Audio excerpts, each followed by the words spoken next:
Bowlers ബാറ്റ്സ്മാൻമാരെ SLED ചെയ്യുന്നൊരു കാലം ഉണ്ടായിരുന്നു. അത് നോർമലായിരുന്നു. തിരിച്ച് ബാറ്റ്സ്മാൻമാർ ബൗളേഴ്സിനെ സ്ലെഡ് ചെയ്യുന്ന ഒരു കാലം വന്നത് വിരാട് വന്നതിന് ശേഷമാണ്. അപ്പം ഗിവ് അപ്പ് ചെയ്യാൻ ഭയങ്കര എളുപ്പമാണ്. എന്താണെങ്കിലും സ്പോർട്ടാണെങ്കിലും ലൈഫാണെങ്കിലും ഒരു സിറ്റുവേഷനിൽ ഗിവ് അപ്പ് ചെയ്തെന്ന് നമുക്ക് തോന്നില്ല. പുള്ളിയുടെ ബോഡി ലാംഗ്വേജിലാകട്ടെ പുള്ളിയുടെ സംസാരത്തിലാകട്ടെ നമുക്കത് തോന്നില്ല. അത് ഭയങ്കര ഒരു ക്വാളിറ്റിയാണ്. പുള്ളീനെ ഒരുപാട് ആരാധിക്കുന്നതുകൊണ്ടായിരിക്കും ദൈവം എനിക്ക് കറക്റ്റ് RCB എന്ന് പറയുന്ന ഒരു ഫ്രാഞ്ചൈസിയിൽ എനിക്ക് ഒരു സ്ലോട്ട് തന്നത്. ഞാൻ അവിടെ പോയി പുള്ളീൻ്റെ കൂടെ ഒരു 3-4 മാസം സ്പെൻഡ് ചെയ്യാൻ പറ്റിയതൊക്കെ ഒരുപാട് എന്നെ ഇൻഫ്ലുവൻസ് ചെയ്തൊരു വ്യക്തിയാണ് സഞ്ജു ഭായ്. അണ്ടർ-19 മുതൽ നമ്മൾ ഒരുമിച്ച് കളിക്കുന്നുണ്ട്. കേരളത്തിന് കളിക്കുമ്പോൾ മുതൽ സൗത്ത് ഇന്ത്യൻ പ്ലെയേഴ്സ് വരുന്നത് വളരെ കുറവാണ്. രഞ്ജി ട്രോഫി ആവട്ടെ, മുസ്താഖ് അലി ആവട്ടെ, വിജയ് ഹസാരെ ആവട്ടെ, മുമ്പ് നോർത്തിലുള്ളതിനെക്കാട്ടിലും കുറച്ചും കൂടെ കുറവായിരിക്കും സൗത്തിലോട്ട് കുറച്ചും കൂടെ കപ്പ് വരുന്നുണ്ടെന്നുണ്ടെങ്കിൽ തീർച്ചയായിട്ടും നമ്മുടെ എണ്ണവും കൂടും എന്നുള്ളതാണ്. ക്രിക്കറ്റ് കളിക്കുന്നിടത്തോളം കാലം എനിക്ക് അങ്ങനെ ചിന്തിക്കാൻ പറ്റുള്ളൂ. ഞാൻ അതിൻ്റെ അപ്പുറത്ത് കടന്ന് ചിന്തിക്കുകയാണെന്നുണ്ടെങ്കിൽ പിന്നെ എനിക്ക് 100% മനസ്സിട്ട് എനിക്ക് ക്രിക്കറ്റ് കളിക്കാൻ പറ്റില്ല.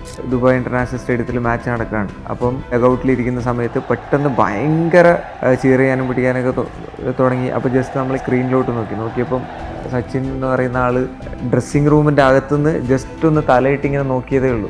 IPL RCBക്ക് കിട്ടാത്ത അവരുടെ ലക്ക് ഫാക്ടർ കൊണ്ടാണ്. എന്ത് കാരണമായിരിക്കും? എനിക്കൊന്ന് ഹോം മാച്ചസ് കുറച്ചും കൂടി ജയിക്കുകയാണെന്നുണ്ടെങ്കിൽ തീർച്ചയായിട്ടും RCBക്ക് കപ്പടിക്കാൻ പറ്റും എന്നുള്ള ഒരു വിശ്വാസം എനിക്കുണ്ട്.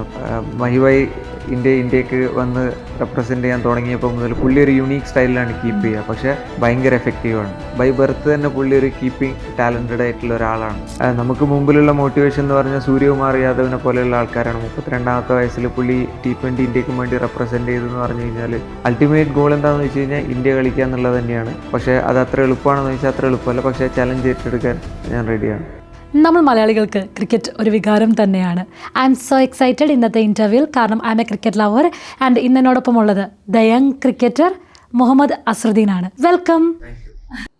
സഞ്ജു സാംസൺ എന്ന് പറഞ്ഞാൽ, അതായത് ഇപ്പം കേരളത്തിലാണെങ്കിൽ മലയാളികൾക്ക് ഏറ്റവും കൂടുതൽ പോപ്പുലർ ആയിട്ടുള്ള ഒരാളാണ് സഞ്ജു സാംസൺ. അപ്പം നിങ്ങൾ തമ്മിലുള്ള സൗഹൃദവും കാര്യങ്ങളും നമുക്കറിയാം. നിങ്ങൾ ഇപ്പോൾ രഞ്ജി ട്രോഫി തുടക്ക സമയത്തൊക്കെ സഞ്ജു സാംസണും ഉണ്ടായിരുന്നു. അപ്പം ആ ഒരു സമയത്ത് നിങ്ങളുടെ ഒരു എങ്ങനെ ആയിരുന്നു സഞ്ജു അസ്രുദ്ദീൻ്റെ ലൈഫിൽ അല്ലെങ്കിൽ ആ ഒരു കളിയിലൊക്കെ? തീർച്ചയായിട്ടും ഒരുപാട് എന്നെ ഇൻഫ്ലുവൻസ് ചെയ്തൊരു വ്യക്തിയാണ് സഞ്ജു ഭായ്. അണ്ടർ-19 മുതൽ നമ്മൾ ഒരുമിച്ച് കളിക്കുന്നുണ്ട്. കേരളത്തിന് കളിക്കുമ്പോൾ മുതൽ നല്ല റിലേഷൻ മെയിൻറ്റെയിൻ ചെയ്യുന്നുണ്ട് ഇപ്പോഴും. പിന്നെ ഒരുപാട് നന്മയുള്ള ഒരു മനുഷ്യനാണ് മൂപ്പർ. എന്താ പറയുക, ഒരു ചെറിയൊരു എക്സാമ്പിൾ പറയുകയാണെങ്കിൽ എൻ്റെ ഒരു ഏറ്റവും അടുത്തൊരു സുഹൃത്ത്, ഒരു ഖത്തറിൽ വർക്ക് ചെയ്യുന്ന ഒരു സുഹൃത്ത് ക്യാൻസറായിട്ട് നാട്ടിൽ ട്രീറ്റ്മെൻറ്റിൻ്റെ ആവശ്യത്തിന് വേണ്ടി വന്നു. അപ്പോൾ ലേക്ക് ഷോറിലാണ് ട്രീറ്റ്മെൻറ്റ് നടക്കുന്നത്. അപ്പോൾ നമ്മൾ ഒരു ദിവസം ഞാനും സഞ്ജു ഭായി നമ്മുടെ ഫ്രണ്ട്സ് എല്ലാം കൂടെ ഹയാത്ത് ഹോട്ടലിൽ ഇങ്ങനെ ഇരിക്കുന്ന രാത്രി ഒരു 1 മണി 1:15 ആ സമയം അതിനെ സംസാരിക്കുന്ന സമയത്ത് സംസാരത്തിൽ ഞാൻ ഇങ്ങനെ പറയേണ്ടത് നമ്മളെ ഒരു ഫ്രണ്ട് ഇങ്ങനെ ക്യാൻസറായിട്ട് ഇങ്ങനെ ട്രീറ്റ്മെൻറ്റിലാണ് ഇവിടെ ഉണ്ട് എന്ന് പറഞ്ഞു. അപ്പോൾ എൻ്റെ അടുത്ത് ചോദിച്ചാൽ അവരിപ്പോൾ ഉറങ്ങിയിട്ടുണ്ടാവും, നമുക്കൊന്ന് പോയാലാന്ന് ചോദിച്ചു. അപ്പം ഞാൻ വിളിച്ച് നോക്കിയപ്പോൾ ഉറങ്ങിയിട്ടുണ്ടായിട്ടില്ല. അപ്പോൾ നമ്മളപ്പോൾ തന്നെ പോയി കണ്ട് സഞ്ജു ഭായ് ഒരു ഇന്ത്യൻ്റെ ഒരു ജേഴ്സിയൊക്കെ സൈൻ ചെയ്ത് സഞ്ജു ഭായിൻ്റെ ജേഴ്സി സൈൻ ചെയ്ത് അവന് കൊടുക്കുകയൊക്കെ ചെയ്ത്. അപ്പോൾ സഞ്ജു ഭായിനെ സംബന്ധിച്ചിടത്തോളം ഈ പറയുന്ന എൻ്റെ കൂട്ടുകാരൻ എന്ന് പറയുന്ന വ്യക്തി ആരുമല്ല. സഞ്ജു ഭായിനെ സംബന്ധിച്ച് ഒരു ബന്ധമില്ലാത്ത ഒരാളാണ്. തീർച്ചയായിട്ടും അത്രയും രാത്രി ഒരു സമയത്ത് അങ്ങനെ പോയി അങ്ങനെ കാണണമെന്നുണ്ടെങ്കിൽ ഒരു നല്ല വ്യക്തിത്വത്തിൻ്റെ ഒരു ഉടമ തന്നെയാണ്. അല്ലാണ്ടും പേഴ്സണലി ഒരുപാട് എന്നെ ഇൻഫ്ലുവൻസ് ചെയ്ത ഒരാളാണ് സഞ്ജു ഭായ്. അപ്പം റീസെൻ്റ്ലി സച്ചിൻ്റെ ഒരു ഐക്കോണിക് ഷോട്ട് നമ്മുടെ മാസ്റ്റേഴ്സ് ലീഗിൽ IML നമ്മൾ കണ്ടു. കാരണം എനിക്ക് തോന്നുന്നു 23 വർഷങ്ങൾക്ക് ശേഷമാണ് അദ്ദേഹത്തിൻ്റെ ആ ഒരു ഐക്കോണിക് ഷോട്ട് നമ്മൾ കാണുന്നത്. അപ്പം ശരിക്കും പറഞ്ഞു കഴിഞ്ഞാൽ 1983 അനൂപ് മേനോൻ ഒരു ഡയലോഗ് പറഞ്ഞിട്ടുണ്ടായിരുന്നു, 71ാം വയസ്സിൽ സച്ചിനൊക്കെ കളിക്കുന്ന സ്ട്രൈറ്റ് ഡ്രൈവ് ഒന്നും നീയൊക്കെ ആയ കാലത്ത് കളിച്ചിട്ടുണ്ടോടാ എന്ന്. അത് അതേപോലെ എന്താ പറയുക, ആ ഡയലോഗ് അർത്ഥമാക്കുന്ന രീതിയിലായിരുന്നു സച്ചിൻ്റെ ഈ ഒരു നൊസ്റ്റാൾജിക് ഷോട്ട്. അപ്പോൾ കണ്ടു കാണല്ലോ. അപ്പം ആ ഒരു ഷോട്ട് കണ്ട സമയത്ത് ആസ് എ ക്രിക്കറ്റ് ലവർ അല്ലെങ്കിൽ ക്രിക്കറ്റിലെ ഗോഡ് എന്ന് ഉദ്ദേശിക്കണ ഈ സച്ചിൻ്റെ ആ ഒരു ഷോട്ട് കണ്ടപ്പോൾ എങ്ങനെയായിരുന്നു? എന്താ പറയുക, നമുക്ക് അറിയുന്ന പോലെ തന്നെയാണ് സച്ചിൻ എന്ന് പറയുന്ന ഒരു പേഴ്സണാലിറ്റി എന്ന് പറഞ്ഞാൽ തീർച്ചയായിട്ടും ഒരു വികാരം തന്നെയാണ്. ഞാൻ IPL പോയ വർഷം ഒരു മാച്ച് ദുബായ് ഇന്റർനാഷണൽ സ്റ്റേഡിയത്തിൽ മാച്ച് നടക്കുകയാണ്. അപ്പം ചില ആൾക്കാർ സ്ക്രീനിൽ വരുമ്പോൾ ഇല്ലെങ്കിൽ ചില ആൾക്കാർ ഗ്രൗണ്ടിലോട്ട് ഇറങ്ങുമ്പോൾ ഭയങ്കരമായിട്ട് ക്രൗഡ് ചിയർ ചെയ്യും. അപ്പോൾ നമുക്ക് ചെറിയൊരു വൈബ്രേഷൻ ഗ്രൗണ്ടിൽ തന്നെ ഉണ്ടാവും. എന്ന് വെച്ചാൽ ഇത്രയും ആൾ അവർ ചാടുകയും എന്താ പറയുക ചിയർ ചെയ്യുകയൊക്കെ ചെയ്യുമ്പം ഒരു ചെറിയൊരു വൈബ്രേഷൻ ഉണ്ടാവും. അങ്ങനെ ഒരു ദിവസം ഒരു മാച്ചിൻ്റെ ഇടയിൽ നമ്മളിങ്ങനെ വെളിയിൽ ഡഗൗട്ടിലിരിക്കുന്ന സമയത്ത് പെട്ടെന്ന് ഭയങ്കര ക്രൗഡ് ഭയങ്കരമായിട്ട് ചീർ ചെയ്യാനും പിടിക്കാനൊക്കെ തുടങ്ങി. അപ്പോൾ ജസ്റ്റ് നമ്മൾ സ്ക്രീനിലോട്ട് നോക്കിയപ്പം സച്ചിൻ എന്ന് പറയുന്ന ആൾ ഡ്രസ്സിംഗ് റൂമിൻ്റെ അകത്തുനിന്ന് ജസ്റ്റ് ഒന്ന് തലയിട്ട് ഇങ്ങനെ നോക്കിയതേ ഉള്ളൂ. അപ്പോൾ തീർച്ചയായിട്ടും അതൊരു വികാരം തന്നെയാണ്. ഇപ്പോൾ ഈ പറയുന്നത് പോലെ മൂപ്പർ ഒരു ഷോട്ട് കളിച്ച് ആ ഷോട്ട് കണ്ടിട്ട് വേണ്ട നമുക്ക് പുള്ളീനെ അഡ്മയർ ചെയ്യാൻ, എന്താ പറയുക, അത് പുള്ളീനെ കാണുമ്പോഴും പുള്ളി ഓരോ പ്രാവശ്യം ഗ്രൗണ്ടിൽ ഇറങ്ങുമ്പോഴും തീർച്ചയായിട്ടും അതൊരു ഭയങ്കര ഒരു ഫീൽ തന്നെയാണ്. കാരണം ചെറുപ്പം മുതലേ കണ്ടു വളർന്ന തീർച്ചയായിട്ടും വിരാട് കോഹ്ലി എന്ന് പറയുന്നത് ഒരു വലിയൊരു ക്യാരക്ടറാണ്. വേൾഡ് അംഗീകരിച്ച ഒരു ഏറ്റവും വലിയൊരു ബാറ്റ്സ്മാനാണ് ഒക്കെയാണ്. പക്ഷേ ഞാൻ ജനിച്ചു വളർന്ന ഒരു സമയത്ത് ഞാൻ കണ്ടുകൊണ്ടിരുന്ന ഒരാളാണ് സച്ചിൻ എന്ന് പറയുന്ന ഒരാൾ. ഒരു ഇന്ത്യൻ ടീം ഒറ്റ ഒരാളെ നോക്കിയാണ് പണ്ട് മാച്ചസ് പോയിക്കൊണ്ടുണ്ടായത്. ഇപ്പം കാലങ്ങളൊക്കെ കടന്നുപോയി, എല്ലാം മാറി, ആ ഒരു രീതിയൊക്കെ മാറി, ശരി തന്നെ. പക്ഷേ ടെണ്ടുൽക്കർ എന്ന് പറയുമ്പം മൂപ്പർ ഔട്ടായ TV ഓഫ് ചെയ്യുന്ന കാലമായിരുന്നു. ആ കാലത്തിലാണ് നമ്മൾ വളരുന്നത്, നമ്മൾ കണ്ടതൊക്കെ. അപ്പോൾ തീർച്ചയായും സച്ചിൻ എന്ന് പറയുന്ന ഒരു വികാരം തന്നെയാണ്.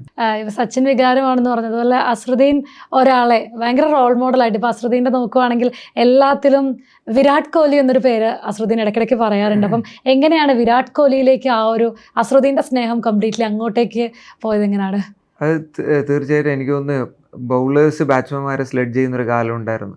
അത് നോർമലായിരുന്നു. തിരിച്ച് ബാറ്റ്സ്മാൻമാർ ബൗളേഴ്സിനെ സ്ലെഡ് ചെയ്യുന്നൊരു കാലം വന്നത് വിരാട് വന്നതിന് ശേഷമാണ്. അപ്പം ഞാനൊരു ബാറ്റ്സ്മാനാണ്. അപ്പോൾ ഞാൻ ഇങ്ങനെ ആലോചിക്കുക, എന്ത് ഗഡ്സാണ് ബാറ്റ് ചെയ്യുമ്പോൾ തിരിച്ച് അങ്ങോട്ടേക്ക് സ്ലെഡ് ചെയ്ത് ബാറ്റ്, അത് ഓസ്ട്രേലിയൻസിനെ അവിടെ പോയിട്ട് അവരുടെ നാട്ടിൽ പോയിട്ട് അങ്ങനെയൊക്കെ ചെയ്യും, എന്നിട്ട് പുള്ളി പെർഫോം ചെയ്യും, ഇന്ത്യയെ ജയിപ്പിക്കും.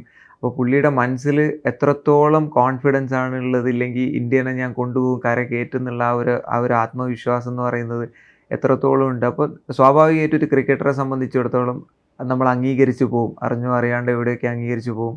പുള്ളീനെ ഒരുപാട് ആരാധിക്കുന്നതുകൊണ്ടായിരിക്കും ദൈവം എനിക്ക് കറക്റ്റ് RCB എന്ന് പറയുന്ന ഒരു ഫ്രാഞ്ചൈസിയിൽ എനിക്ക് ഒരു സ്ലോട്ട് തന്നത്. ഞാൻ അവിടെ പോയി പുള്ളീൻ്റെ കൂടെ ഒരു 3-4 മാസം സ്പെൻഡ് ചെയ്യാൻ പറ്റിയതൊക്കെ. അവിടെ പോയപ്പം അതിനോട് അടുപ്പം ഒന്നും കൂടെ കൂടിയെന്നേ ഉള്ളൂ.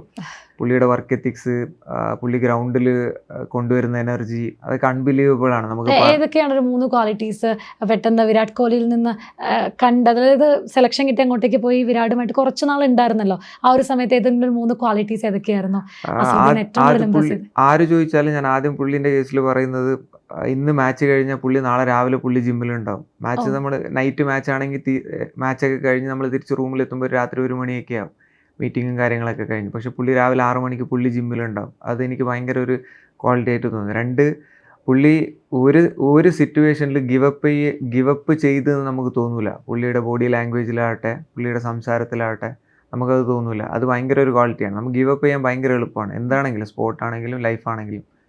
3 എന്ന് പറയുന്നത് ഗ്രൗണ്ടിനകത്ത് പുള്ളി കൊണ്ടുവരുന്നൊരു എനർജി ഉണ്ട്. ഫീൽഡ് ചെയ്യുന്ന സമയത്താണെങ്കിലും ബാറ്റിങ്ങിലാണെങ്കിലും അത് പുള്ളിയുടെ എനർജി മാത്രമല്ല, പുള്ളി കൂടെയുള്ളവരെ ലിഫ്റ്റ് ചെയ്യുകയും ചെയ്യും. ഒരു 3 ക്വാളിറ്റി പറഞ്ഞതുകൊണ്ട് ഞാൻ ഈ 3 പറഞ്ഞതേ ഉള്ളൂ. പറയാനാണെങ്കിൽ അതിനപ്പുറത്തേക്ക് പോകുന്നൊക്കെ. ഫസ്റ്റ് മൊമെന്റ് കണ്ട സമയത്ത് എന്തായിരുന്നു സംസാരിച്ചത്, അല്ലെങ്കിൽ എങ്ങനെയായിരുന്നു ആ ഒരു മൊമെന്റ്? എങ്ങനെയായിരുന്നു? പുള്ളി കുറച്ച് ലേറ്റ് ആയിട്ടാണ് ടീമിനോട് ജോയിൻ ചെയ്തത്. പുള്ളി ഇന്ത്യൻ്റെ ഏതോ മാച്ച് നടന്നുകൊണ്ടിരിക്കുകയായിരുന്നു. അപ്പം എൻ്റെ ഓർമ്മ ശരിയാണെങ്കിൽ പുള്ളി ചെന്നൈയിലാണ് ജോയിൻ ചെയ്യുന്നത്.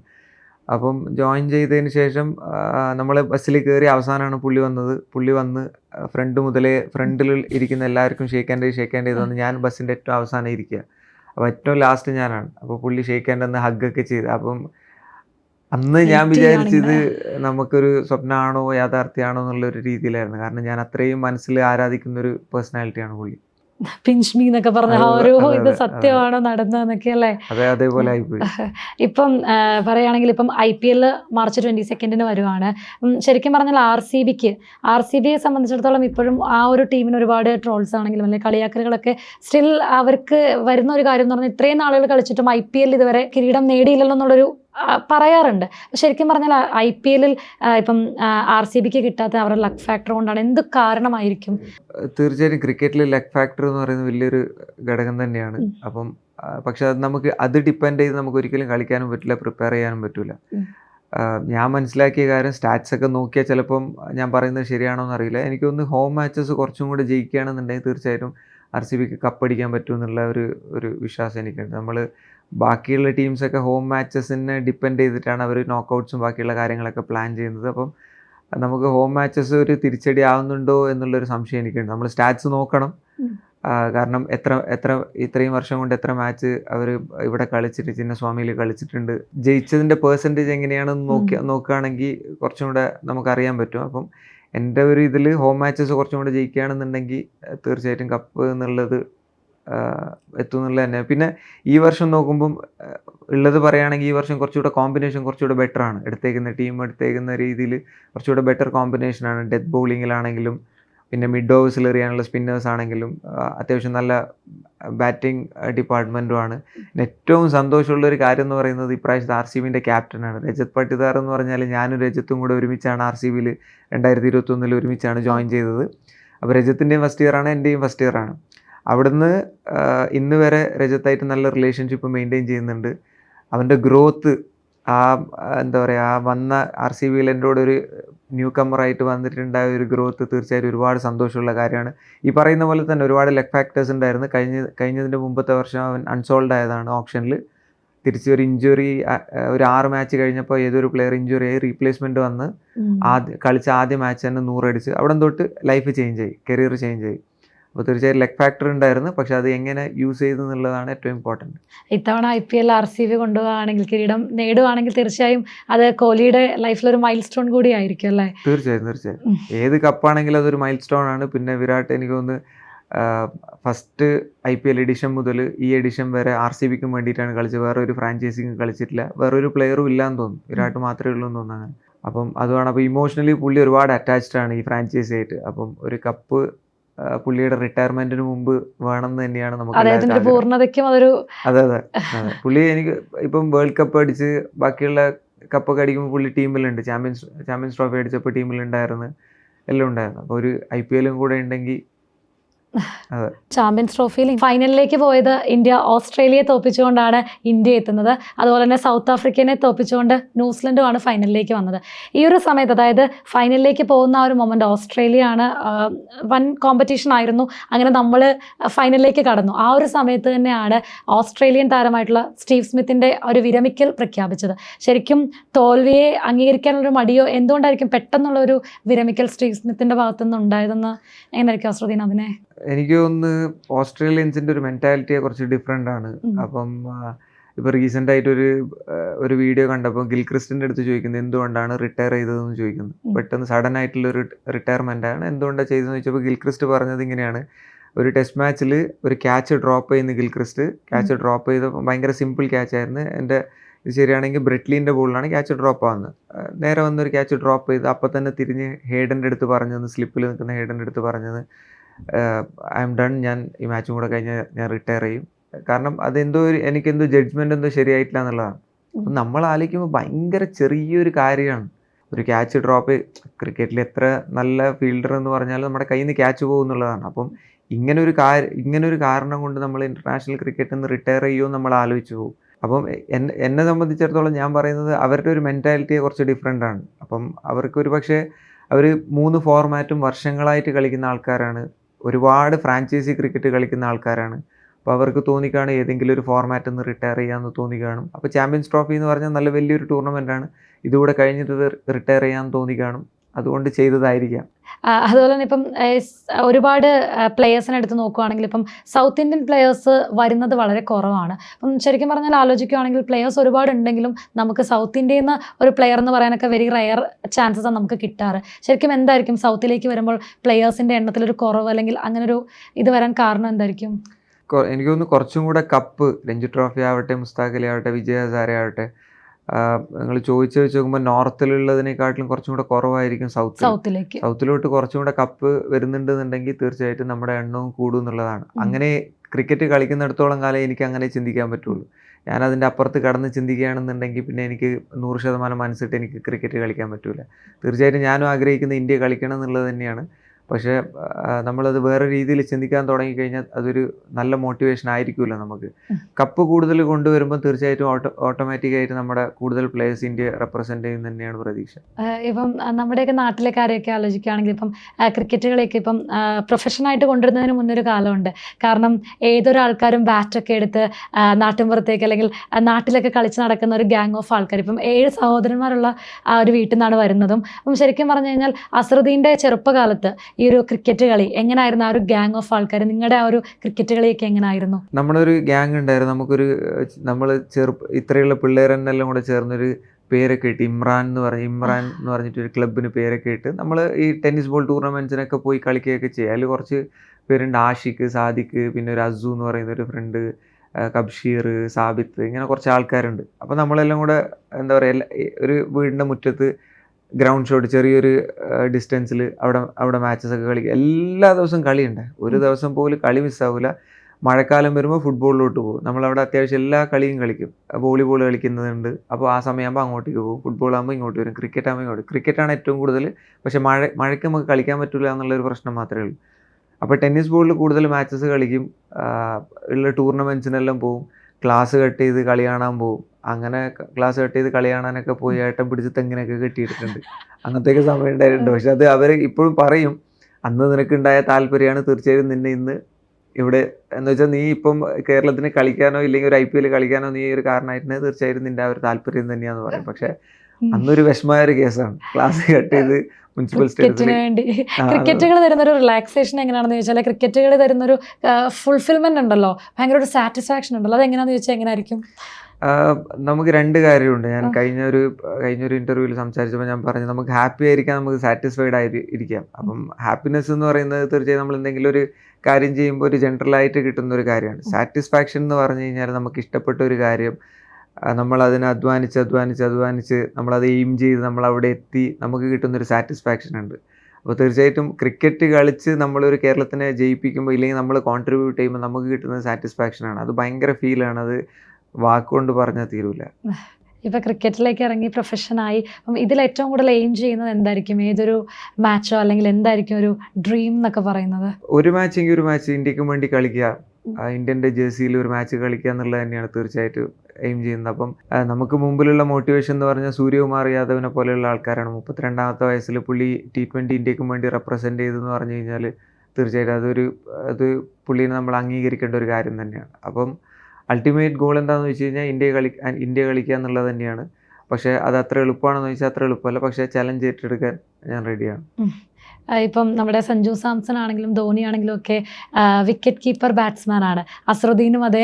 അപ്പം ശരിക്കും പറഞ്ഞാൽ ഇപ്പം വിക്കറ്റ് കീപ്പർ ആവുക ആ ഒരു സമയത്ത് ഇപ്പോൾ ധോണിയുടെയൊക്കെ കേസിലാണെങ്കിൽ നമ്മൾ റിയാക്ഷൻ ടൈമിനെ പറ്റിയൊക്കെ, അപ്പം ശരിക്കും പറഞ്ഞാൽ ആരാണ് ഈ വിക്കറ്റ് കീപ്പർ എന്നൊരു, അല്ലെങ്കിൽ വിക്കറ്റ് കീപ്പിങ്ങിൽ ആരായിരിക്കും ഒരു റോൾ മോഡൽ, അല്ലെങ്കിൽ എങ്ങനെയായിരുന്നു? കളി തുടങ്ങിയ സമയത്തൊക്കെ ഞാൻ ഗിൽക്രിസ്റ്റിനെ ഭയങ്കരമായിട്ട് ഫോളോ ചെയ്യായിരുന്നു. പിന്നെ നമുക്ക് മഹിഭായ് ധോണി എന്ന് പറയുന്ന മഹിഭായ് ഇന്ത്യക്ക് വന്ന് റെപ്രസെൻ്റ് ചെയ്യാൻ തുടങ്ങിയപ്പോൾ മുതൽ പുള്ളി ഒരു യുണീക്ക് സ്റ്റൈലിലാണ് കീപ്പ് ചെയ്യുക. പക്ഷേ ഭയങ്കര എഫക്റ്റീവാണ്. സ്റ്റംപിങ് ഒക്കെ ഭയങ്കര ലൈറ്റ്നിങ് ഫാസ്റ്റാണ്. തീർച്ചയായിട്ടും നമ്മൾ അഡ്മയർ ചെയ്തു പോകും.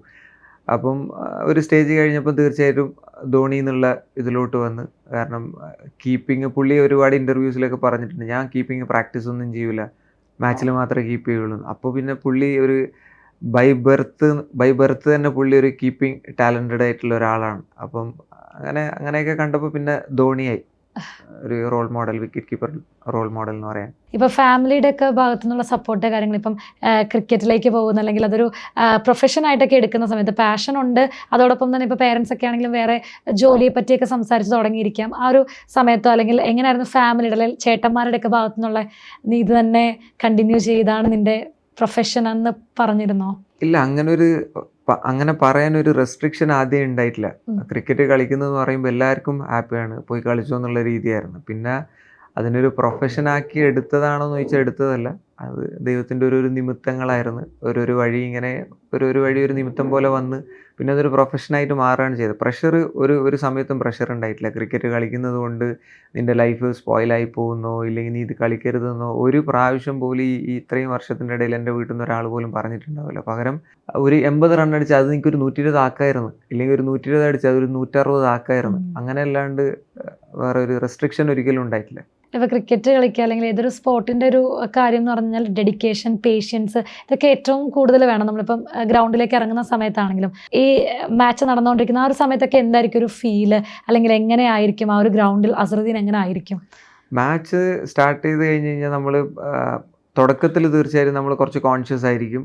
നമ്മൾ ചെറിയ ബട്ടർഫ്ലൈസ് ഒക്കെ ഇങ്ങനെ ഉണ്ടാവും, അതിൻ്റെ അകത്ത് ഇങ്ങനെ ഒരു സംഭവം ഉണ്ടാവും. കുറച്ച് കഴിഞ്ഞ് നമ്മൾ വൺസ് ഒരു സോണിലോട്ട് പോയി കഴിഞ്ഞ് കഴിഞ്ഞാൽ അത് എങ്ങനെയാണ് പറയേണ്ടതെന്ന് അറിയില്ല. അതൊരു സോണാണ്. വൺസ് നമ്മൾ അതിൻ്റെ അകത്തോട്ട് കയറി കഴിഞ്ഞാൽ പിന്നെ നമുക്കൊന്നും, പിന്നെ ചുരുക്കി പറഞ്ഞ ബോധം ഉണ്ടാവില്ല എന്താണ് നടക്കുന്നത്. അങ്ങനെ നമ്മളിപ്പോൾ എന്താണോ ചെയ്യേണ്ടത് അത് മാത്രമേ ഉണ്ടാവുള്ളൂ. ഇത് ടെലികാസ്റ്റ് മാച്ചാണോ, ഇത് രഞ്ജി ട്രോഫി ഫൈനൽസ് ആണോ, സെമി ആണോ ഞാൻ കളിക്കുന്നത്, അതൊക്കെ നമ്മൾ കുറച്ച് കഴിയുമ്പോൾ നമ്മുടെ ഇതിൽ നിന്ന് പുറത്തു പോകും. പിന്നെ ഒരു ബ്രേക്ക് വരണം, ഒരു ഡ്രിങ്ക്സ് ബ്രേക്കോ ഒരു ലഞ്ച് ബ്രേക്കോ ഒരു ടീ ബ്രേക്കോ വരുമ്പോൾ നമ്മളെല്ലാവരും കൂടുന്ന സമയത്ത് നമ്മളൊന്നും കൂടെ കോൺഷ്യസ് ആവും.